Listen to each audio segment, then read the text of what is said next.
വാട്സപ്പിൽ പലപ്പോഴും പല സെറ്റിംഗ്സുകൾ നമ്മൾ ഓൺ ചെയ്ത് വെക്കാറുണ്ട്. ചില സെറ്റിംഗ്സിലൊക്കെ നമ്മൾ ഓഫ് ചെയ്ത് വെക്കാറാണ് പതിവ്.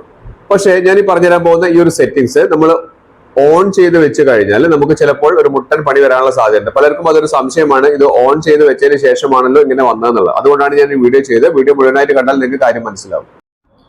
വാട്സപ്പില് കുറച്ച് മുൻപ് വന്നൊരു അപ്ഡേറ്റ് ആണ്. ആ ഒരു അപ്ഡേറ്റ് ചെയ്ത ആളുകൾക്കെല്ലാം ഈ ഒരു ബുദ്ധിമുട്ട് വല്ലാതെ ഫേസ് ചെയ്യുന്നുണ്ട്. അത് നമുക്ക് അപ്ഡേഷൻ വരുന്ന സമയത്ത് നമ്മൾ അപ്ഡേറ്റ് ചെയ്ത് കാര്യങ്ങളെല്ലാം സെറ്റ് ചെയ്ത് വെക്കാറുണ്ട്. പക്ഷെ ചില സമയത്താണ് നമുക്ക് അതിന്റെ ബുദ്ധിമുട്ട് മനസ്സിലാവുക. അപ്പൊ അതിനായി ഞാൻ നിങ്ങൾക്ക് ലൈവായിട്ട് തന്നെ കാണിച്ചു തരാം. വാട്സപ്പ് ഞാൻ ഓപ്പൺ ചെയ്യാണ്.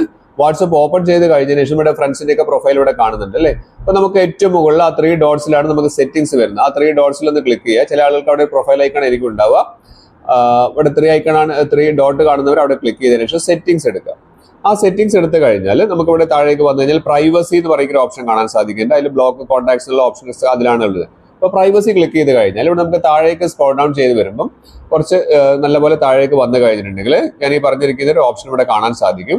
ഇവിടെ അഡ്വാൻസ് എന്ന് പറയുന്ന ഒരു ഓപ്ഷൻ കാണുന്നുണ്ട്. ആ അഡ്വാൻസിൽ ഒന്ന് ക്ലിക്ക് ചെയ്യാം. ഈ അഡ്വാൻസിൽ ക്ലിക്ക് ചെയ്ത് കഴിഞ്ഞിട്ടുണ്ടെങ്കിൽ നമുക്ക് 3 ഓപ്ഷൻസ് ആണ് അഡ്വാൻസിൽ വരുന്നത്. അഡ്വാൻസ് ഒന്ന് ക്ലിക്ക് ചെയ്യാം.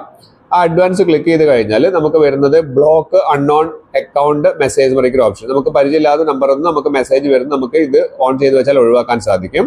രണ്ടാമതായിട്ട് protect IP address in calls.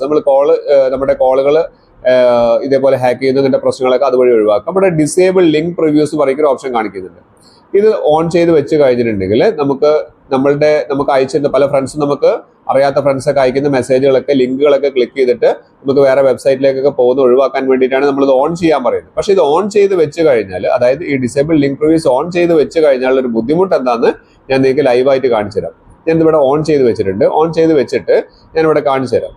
ഞാനിവിടെ ഒരു അഭിലാഷാഗോ എന്നുള്ളൊരു അക്കൗണ്ട് ഓപ്പൺ ചെയ്തു. ഇവിടെ 2 വീഡിയോസ് കാണിക്കുന്നുണ്ട്. ഒന്നിലാണെങ്കിൽ നമുക്ക് എന്തുണ്ട്, പ്രിവ്യൂ കാണിക്കുന്നുണ്ട്. രണ്ടാമത്തെ അത് നമുക്ക് ഫോർവേഡ് ചെയ്യാൻ പറ്റും. അത് നമ്മളൊരു ഫ്രണ്ടിന് ഫോർവേഡ് ചെയ്യുകയാണെങ്കിൽ നേരെ ഫോർവേഡ് ചെയ്തു. ഞാനിവിടെ ഡിസേബിൾ ലിങ്ക് പ്രിവ്യൂ ഓൺ ചെയ്ത് വെച്ചാണ്. അപ്പം നമ്മൾ അയച്ചു കൊടുത്ത ആൾക്ക് കാണിക്കുന്നത് എങ്ങനെയാണെന്ന് പറയുന്നത് ഇതേപോലെ വെറും ലിങ്ക് മാത്രമേ അവർക്ക് കാണിക്കുള്ളൂ. നേരത്തെ മേലെ കാണിച്ചതുപോലെ പ്രിവ്യൂ അവർക്ക് കാണിക്കില്ല. അതാണ് ഈ ഡിസേബിൾ ലിങ്ക് പ്രിവ്യൂ ഓൺ ചെയ്ത് വെച്ചാലുള്ള ഒരു ബുദ്ധിമുട്ട്. അപ്പോൾ പല ഫ്രണ്ട്സും ചോദിക്കും, നീ അയച്ചത് ലിങ്ക് മാത്രമേ കാണിക്കുന്നുള്ളൂ, അതിന്റെ തംബ്നെയിൽ കാണിക്കുന്നില്ലല്ലോ എന്ന് പറയും. അപ്പം അങ്ങനെ നിങ്ങൾ അയക്കുന്ന സമയത്ത് തംബ്നെയിലും കൂടി വരുന്ന രീതിയിൽ കാണിക്കണം എന്നുണ്ടെങ്കിൽ നമ്മൾ എന്ത് ചെയ്യണം, ആ സെറ്റിംഗ്സിൽ പോയിട്ട് പ്രൈവസിയിൽ പോവുക. നേരെ ഞാൻ പറഞ്ഞ പോലെ തന്നെ ഈ അഡ്വാൻസിൽ ക്ലിക്ക് ചെയ്തിട്ട് പ്രൊട്ടക്ട് ഡിസേബിൾ ലിങ്ക് പ്രിവ്യൂ എന്ന് പറയുന്ന ഓപ്ഷൻ എന്ത് ചെയ്യുക, ഒന്ന് ഓഫ് ചെയ്ത് കൊടുക്കുക. ഇനി നിങ്ങൾക്ക് നല്ല ഹൈ പ്രൊട്ടക്ഷൻ തന്നെ വേണം എന്നുണ്ടെങ്കിൽ നിങ്ങൾക്ക് ഇത് ഓൺ ചെയ്ത് കൊടുക്കുക. പക്ഷെ അങ്ങനെ ഓൺ ചെയ്ത് വെച്ചാൽ നിങ്ങൾക്ക് ഫ്രണ്ട്സിന് അയച്ചു കൊടുക്കുമ്പോൾ പ്രിവ്യൂ അല്ലെ തംബ്നെയിൽ കാണില്ല.